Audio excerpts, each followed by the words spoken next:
Yo, what is up? It's Zack from Uncensored Football. Today we're talking a little 2021 NFL draft, and we're talking the running back position. I am so excited to talk college football with everybody today because we are 2 days away from the college football season starting with the Power 5 conferences, and it's the first day of NFL. So we are really excited, but today we are just talking college football, and we're talking the running backs. I'm going to go through my top 10 draft-eligible running backs in the 2021 class, and it starts with my number one rated running back from the 2020 class in Travis Etienne. 5'10", 215 pounds. This guy has gotten better every season at Clemson.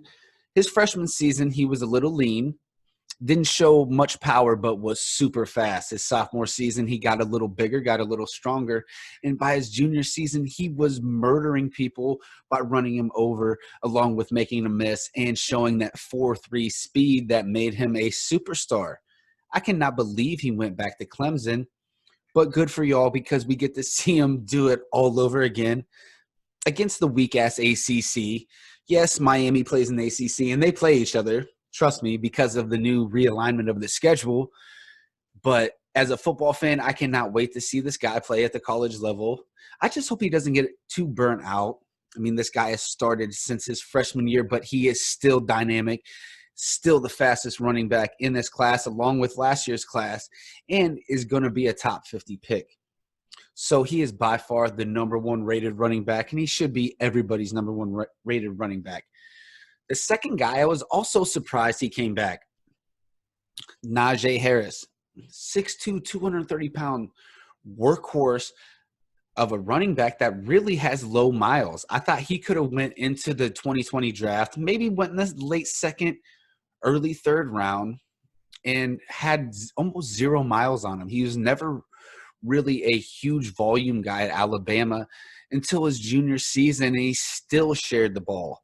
He came back to improve on his game that he actually improved on his junior season, and that's why he was highly rated on my draft books last year, because he showed a little bit of the receiving ability that nobody really thought he had, because Alabama doesn't use the running backs in the pass game that much until Josh Jacobs started doing it. And I think they used Najee Harris the same exact way. He was actually running out wide, beating linebackers and safeties on the outside, which was really impressive. So he showed me something I didn't think he had. Plus, he's a power back that has probably legitimate 4.50 speed. I think he's going to be a solid second-round pick. Someone's going to love to pick him up to be a power back. My number 3 is one of my favorite players. He's not quite as a thumper as Najee Harris, but Chuba Hubbard. I think everybody just loves his name, but we love his game also. He's a lean 6 foot 207. I think he's going to improve on. I think he's going to hit the weight room. I can't wait to see him this Saturday.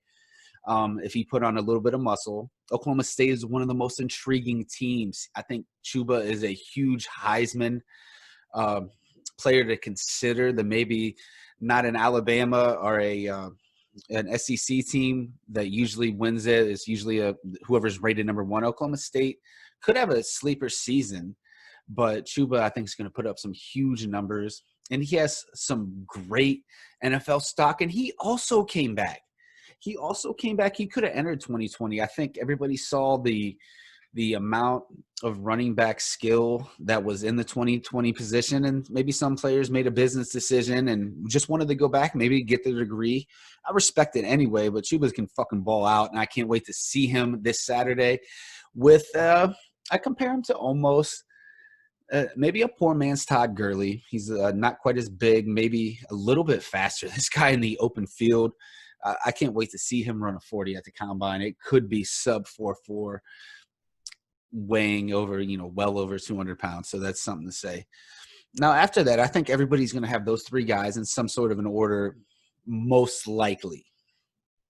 Now, when you go back to tape, nobody popped off tape last year, including Travis Etienne, more than Journey Brown when he had the ball and he exploded through a hole or a seam. This guy at 5'10", 215, I've heard rumors he was running in the 4.2s in high school. I don't know if he can do that anywhere close to that type of speed at the 215 weight, but this guy explodes. And he's a home run hitter in Penn State is not, as of early September, not supposed to play any games, so we might not get to see it. Who knows if he goes back to Penn State or he does enter the NFL draft with those only 2 seasons playing. But for what he did at the end of last year, the last 4 or 5 games was remarkable. And the last game of the season against Memphis, it was not even fair. This guy is a superstar waiting to happen, and it's a shame that college football fans aren't going to be able to see it, because this guy could have been an All-American, a 2,000-yard rusher, someone that could possibly even be in the Heisman consideration, because his numbers could be that fucking gaudy. 2020, you suck. Hopefully the Big Ten possibly reconsiders and plays. I'm not so sure. So Journey Brown is still my 4th-rated running back. If this guy comes out, he's going to be my darling of the NFL draft, and not many people know about him. Going down the list, it's somebody that everybody knows, and Kylan Hill, who has been doing it at Mississippi State his whole career, really, his whole career. He's been doing it for multiple years, and I can't wait to see what he does with a Mike Leach throwing him the ball. He could have an insane stat check. If you actually play fantasy college football, he might be the number 1 pick, honestly, because he could average 7 receptions a game, along with over 100 yards rushing per game. A lot of noise with a couple of these running backs in the offseason. I do want to mention that Chuba, he had some stuff going on with Mike Gundy, and Kylan Hill had some stuff with the Mississippi State flag. So I hope none of that trickles down into the actual season. But what this guy can do at 5'11", 215 is be your solid every down type back. He might not have the superstar ability of the first 4 guys, but he's a guy that could be drafted in the 3rd round, like a Keyshawn Vaughn, and just be a really good player, play on 3rd downs, block really well, be able to tilt the rock in between and be a change of pace. I'm not so sure if you're drafting him to be your future. Definitely not your Saquon Barkley type, but I'm not going to hate on this guy at all. He's going to be a day 2 guy, maybe an early day 3 guy. He's going to go in the first 4 rounds of this draft. And I can't wait to see him in Mississippi State, and they need him. They don't have a ton around him, and they have a new system, so he could put up some gaudy numbers. Hopefully he doesn't get beat up too much, because he's a guy that could have been drafted last year also in this 2020 class. So I'm glad that he at least gets to play when some of the other guys that came back, they can't right now. So let's go down to my 6th ranked guy. And this is going to go this kind of gets off my tape. This goes on a little bit of my projections. Zamir White from Georgia. It's running back you right now. Todd Gurley, Nick Chubb, Sonny Michel. They put out NFL running backs from Georgia. Zamir White is one of the most highly recruited ones of them all. A really stout 5'11", 215. I think he's going to end up about 225. This guy is stout with the speed to back it up. We just haven't seen the production. We haven't seen the tape. They've always had the DeAndre Swift there. Let's see when it's his show this year. Georgia, they're raring to go. They're not sitting out like the Big Ten. Georgia is raring to go, and they have a tough schedule with a new quarterback. It looks like it's going to be JT Daniels. They do have one of the best wide receivers in the country, George Pickens, who is only a true sophomore, but they're going to need Zamir White, and I think he's going to become that guy. I am projecting forward. There's a couple other guys that could get in there, but I think he's going to have a huge season. That talent prevails, and then he's one of the guys I'm most excited about. But at least I get to see him this season. If I didn't get to see any tape this year, it would be hard. But as of right now, I think this guy has some talent and some juice. So he's pretty high up my rankings. Now, seventh is Muhammad Ibrahim from Minnesota. He shared some carries last year, and this Minnesota team I was really excited about. I was really excited about Minnesota. The Big Ten's not playing. We're not going to be able to see Tanner Morgan throw it to Rashad Bateman. We're not going to be able to see Ibrahim look like a really tough back that he showed last year. He was a big play ready to happen. And we're not going to see it. It's a damn shame. Hopefully the Big Ten comes back, but I got to move past it. We have to move past you, the Big Ten. We do. College football has to move past you. I'm sorry. Pac-12 also, it's a damn shame, but the analysis, the college football has to move on without you. You should have, I don't know, try to reconsider. Hopefully they do. Minnesota, I'm sorry. We're not going to get any more talent on him or tape, excuse me, but I know the talent is there with good size. I think he's a guy that could be in that mix to be in the day two and be someone that can really tote the rock in the NFL. I think he's around 220 pounds. He could be your power back. Number 8 is one of my favorite guys,